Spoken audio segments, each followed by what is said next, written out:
होने वाला है शनि की साढ़े साती का प्रारंभ। मकर राशि से 29 अप्रैल 2022 को शनि करेंगे कुंभ राशि में प्रवेश। कुंभ राशि में आते हैं धनु राशि वालों को शनि की साढ़े साती से मिलेगी मुक्ति। शुरू होगा मीन राशि वालों पर शनि की साढ़े साती का पहला चरण।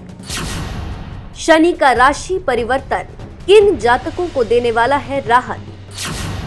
इस परिवर्तन से पहले क्या शनि का पड़ेगा प्रभाव? बता रहे हैं ज्योतिषाचार्य राकेश चतुर्वेदी जी। नमस्कार, मैं हूं आपके साथ नम्रता शर्मा। जब भी हम शनिदेव की बात करते हैं तो एकाएक डर का माहौल बन जाता है।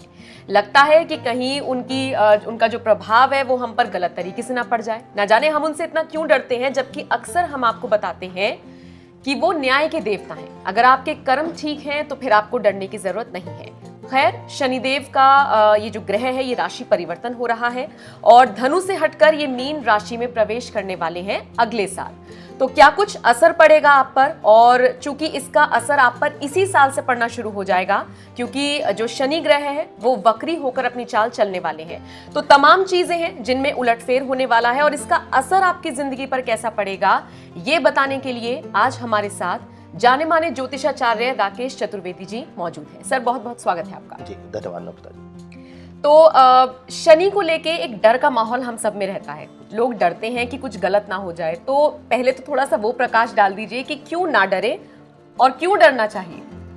देखिए, शनि को लेकर आज तक हम सबके मन में डर ही बसा हुआ है। उसका कारण भी है। देखिए नम्रता जी, दो चीजें हैं कि शनि का जो रोल है हमारी जिंदगी में वो एक जज की भूमिका में है, एक न्यायाधीश की भूमिका में है। तो जाहिर सी बात है, जब हम किसी न्यायाधीश के सम्मुख होते हैं तो हमारे अंदर डर जरूर होता है। अब शनि का रोल कैसा है जीवन में, ये महत्वपूर्ण रखता है हम सब के लिए कि शनिदेव से सिर्फ हमें डरना नहीं है। चाहे वो साढ़े साती, जैसे साढ़े साती का जिक्र किया आपने कि धनु से निकलकर अब साढ़े साती का जो प्रभाव है वो मीन राशि भी आ जाएगी साढ़े साती के प्रभाव। अभी जो शनिदेव हैं वो मकर राशि में है। मकर राशि उनकी स्वयं की राशि है, अपने स्वयं के घर में है। इसीलिए आप देख रहे हैं कि इस समय वर्तमान में वो बहुत ज़्यादा प्रभाव दिखा रहे हैं, चाहे हमारे जीवन में हो, चाहे हमारे आय से संबंधित हो, चाहे हमारे जीवन में कुछ न्यायिक मामलों में भी हैं। खास करके वो राशियां जो ढैया या साढ़े साती के प्रभाव में हैं, खास करके मिथुन हुआ, तुला हुआ, मकर है, कुंभ है, इन सब राशियों पर पूर्ण रूप से प्रभाव दिखा रहे हैं। बाकी राशियों पर भी इनका प्रभाव दिखता है। अब ये राशि परिवर्तन इतना महत्वपूर्ण क्यों है, क्यों हम इस पर चर्चा कर रहे हैं इतने समय पहले, उसका भी कारक है। उसके लिए जिम्मेदार है शनि का प्रभाव। शनिदेव के बारे में अक्सर हम देखते हैं और अक्सर हमने उनके प्रभाव को जाना है कि जब भी शनि की साढ़े साती का प्रारंभ होने वाला होता है, जैसे कि मीन राशि पे होने वाला है, जो शनिदेव का जो परिवर्तन है वो 29 अप्रैल 2022 से हो जाएगा। मकर राशि से धनु राशि में वो प्रवेश, कुंभ राशि में प्रवेश कर जाएंगे। मकर से कुंभ में प्रवेश करेंगे और जो साढ़े साती है वहाँ धनु राशि को मुक्ति मिल जाएगी और साथ ही साथ मीन राशि पर साढ़े साती का पूर्ण प्रभाव हो जाएगा। अब यहाँ पर आएगा कि हम डरे क्यों? डरे इसलिए क्योंकि साढ़े साती का जो प्रभाव है वो शुरू होने के 2 महीने 4 महीने पहले से प्रभाव दिखाना, अपने आगोश में लेना वो शनिदेव शुरू कर देते हैं। तो इसलिए हमें आज इस पर चर्चा करते हुए हमें पहले ही, उस समय से पहले ही हम इस पर चर्चा कर रहे हैं। लेकिन राकेश जी, ये बात भी तो सच है ना कि हर बार साढ़े साती नुकसान ही देकर जाए, ऐसा तो नहीं होता है। कई बार हमने देखा है कि साढ़े साती जो रंग है उनको राजा बना देती है। तो उसको लेकर थोड़ा सा जो भ्रम है लोगों में वो अगर आप दूर कर सके। बिल्कुल, देखिए, साढ़े साती हमेशा हानिकारक नहीं है। साढ़े साती इसलिए भी हमेशा हानिकारक नहीं है क्योंकि इसी साढ़े साती में शनिदेव जो हैं वो राजा बनाते हैं। राजा कैसे बनाएंगे? आपके कर्मों के और पूर्व कर्मों के, प्रारब्ध। यहाँ प्रारब्ध आ जाता है। प्रारब्ध को भाग्य से भी लोग जोड़ते हैं, लेकिन भाग्य में जो है वो फिक्स है। लेकिन प्रारब्ध में अगर कुछ आपके पिछले कर्म अच्छे रहे हैं तो उसका भी फल शनिदेव अपने महादशा में या साढ़े साती के प्रभाव में देंगे। अब यहाँ पर अंतर आता है नम्रता जी कि कुंडली में किस तरीके का प्रभाव और कहाँ पर बैठे हुए शनिदेव किन ग्रहों के साथ साथ। कई बार हमने देखा है कि लग्न में बैठकर, जातक के लग्न में शुभ फल देकर शनिदेव साढ़े साती के प्रभाव में भी उसको राजा बनाते हैं।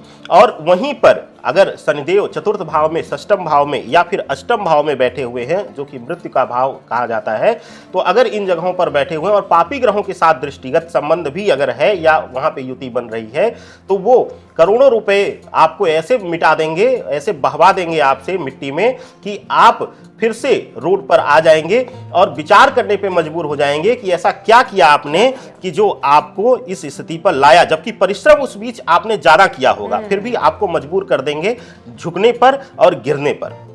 तो यहाँ पर ये जो डिफरेंस है ये समझने की जरूरत है। खैर, अब बात कर लेते हैं धनु और मीन राशि की। चूंकि धनु का घर छोड़ रही हैं तो उन राशि वालों पर क्या असर पड़ेगा, और जिस राशि में वो प्रवेश करने जा रही हैं उन राशि वालों पर क्या असर पड़ेगा? देखिए, मकर राशि को छोड़कर, मकर उनकी अपनी स्वयं की राशि है, अपनी राशि में है, तो जाहिर सी बात है वो सबसे ज्यादा शक्तिशाली होंगे। लेकिन यहां पर एक सवाल और आ जाता है कि कुंभ भी उनकी प्रिय राशि है। कुंभ राशि में 29 तारीख को गोचर करेंगे, 29 अप्रैल 2022 को, और जो 7.5 के प्रभाव से धनु राशि वाले मुक्ति पा जाएंगे। जो धनु राशि वालों के साथ अभी तक दिक्कतें आ रही थी, जो अपने फाइनेंशियल संघर्ष को लेकर वो जी रहे थे, कहीं ना कहीं फाइनेंशियल क्राइसिस था, या फिर कई बार हमने देखा है धनु राशि वालों के साथ संबंधों में विच्छेद करा रहे थे, संबंधों में दूरियां ला रहे थे, चाहे वो स्पेशली पति पत्नी का हो या पिता पुत्र के संबंध हो। ये दो संबंध बहुत ज्यादा प्रभावी हो रहे थे धनु राशि के जातकों के लिए, तो उनसे भी अब उनको मुक्ति मिलने वाली है। और साथ ही साथ मीन राशि वालों के लिए थोड़ा सा संघर्ष ज्यादा अब होगा, और खास करके उनको संबंधों के विषय में विशेष करके ख्याल रखना रहेगा। और कहीं से भी आप हिडन कहीं रिलेशनशिप में है तो आपको ज्यादा केयरफुल रहने की जरूरत रहेगी नम्रता जी। तो मकर से कुंभ राशि में प्रवेश करेंगे, लेकिन जो 7.5 का असर है वो धनु को छोड़ने के बाद मीन पर पड़ेगा। और कैसा पड़ेगा ये आपने राकेश चतुर्वेदी जी से जाना। लेकिन इन सब के बीच एक बड़ा सवाल ये भी है कि शनि का प्रकोप, उनका जो गुस्सा है उससे हम कैसे बचें? मान लीजिए गाहे बगाहे गलतियां हो जाती हैं सबसे, है ना, पश्चाताप करना होता है लोगों को, लेकिन अब वो लोग डर रहे होंगे, जैसे कि हमने पहले भी कहा कि न्याय के देवता हैं, तो वो लोग ऐसा क्या कुछ करें कि थोड़ा सा प्रकोप से बच सके, उनको कैसे खुश करें? देखिए, अगर कहीं से भी शनिदेव की कहीं भी कुंडली में, चाहे पापी ग्रहों के साथ युति बन रही हो या कहीं से भी शनि अगर वक्री होकर जन्म कुंडली में बैठा हुआ है और चतुर्थ भाव में, षष्ठम भाव में, अष्टम भाव में या फिर कई बार एकादश भाव में राहु या केतु के साथ अगर युति बना रहा है, तो आपको सावधान रहने की जरूरत है। और कहीं से भी अगर शनि पीड़ा दे रहा है तो आपके लिए सबसे अच्छा है हनुमान उपासना, या फिर आप सबसे बढ़िया रहेगा कि आप किसी सफाई कर्मचारी को आप जूते चप्पल और वस्त्र का आप दान करें। इस बीच आपके लिए अद्भुत चमत्कारी उपाय ये रहेगा, कहीं भी आपको परेशान होने की जरूरत नहीं पड़ेगी, भटकने की जरूरत नहीं पड़ेगी नम्रता जी। शनिदेव को प्रसन्न करने के लिए हनुमान जी की पूजा करने के लिए आपने कहा, जरा इनका संबंध भी समझा दीजिए, क्योंकि बहुत सारे दर्शक सवाल पूछते हैं कि हनुमान जी और शनिदेव में क्या संबंध है? देखिए, हनुमान जी और शनिदेव में तो देखें तो बिल्कुल एकदम कह लें कि प्रतिद्वंदी का संबंध था। और इसकी बहुत दिलचस्प एक कहानी है कि जब शनिदेव क्रोधित होकर अपने पिता सूर्य को समाप्त करने के लिए बढ़ने लगे, तो सभी देवताओं ने, देवियों ने उनको अपनी शक्तियां देकर पंचमुखी हनुमान की उत्पत्ति कराई और उन्होंने ही शनिदेव की शांति की। तो अक्सर ये माना जाता है, और हमने देखा भी हुआ है, आप सब गए होंगे शनिदेव के मंदिर में, तो वहां पर छोटी सी प्रतिमा हनुमान जी की जरूर रहेगी, क्योंकि अगर बिना उनके वहां पर हनुमान की मूर्ति के बिना अगर शनिदेव की मूर्ति स्थापित कर दी जाए, तो ना तो वहां के पुजारी को सुखी रहने देंगे और ना वहां पे आने वाले भक्तों को, क्योंकि उनकी तिरछी दृष्टि से भगवान स्वयं नहीं बच पाए हैं, तो हम तो मानव योनि में हैं, हमारी तो तुलना ही नहीं है। बिल्कुल बिल्कुल। और जाते जाते एक सवाल आपसे और पूछना चाहूंगी, चूंकि वक्री होकर शनिदेव अपनी चाल चलने वाले हैं मई के महीने में, तो उसका प्रकोप कैसे पड़ेगा, उसका असर कैसे होगा और उससे बच कैसे सकते? देखिए, शनिदेव का जो ये गोचर है जो 29 अप्रैल को हो रहा है, फिर जाकर वो वक्री होंगे और पुनः एक बार कुंभ से मकर में आ जाएंगे, और 2023 में वो उसके शुरुआत के महीने तक वहीं पर रहेंगे, वो उनकी स्थिति वहीं पर रहेगी।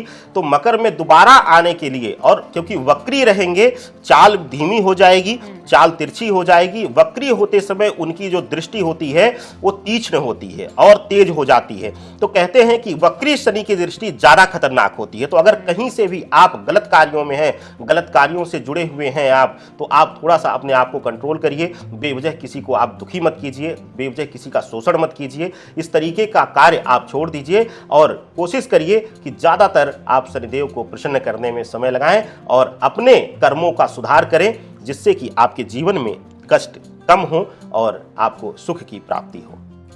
बिल्कुल, तो शनि का राशि परिवर्तन किस तरीके से आप पर असर डालेगा ये आपने समझा, और जो निचोड़ अगर हम निकाल सकते हैं तो वो ये कि आप कर्म अपने अच्छे रखिए और उसके बाद फिर आपको किसी से भी डरने की जरूरत नहीं है। बहुत बहुत शुक्रिया राकेश जी, तमाम जानकारियां हमारे दर्शकों तक पहुंचाने के लिए, और आपका भी इस वीडियो को देखने के लिए बहुत बहुत आभार। नमस्कार।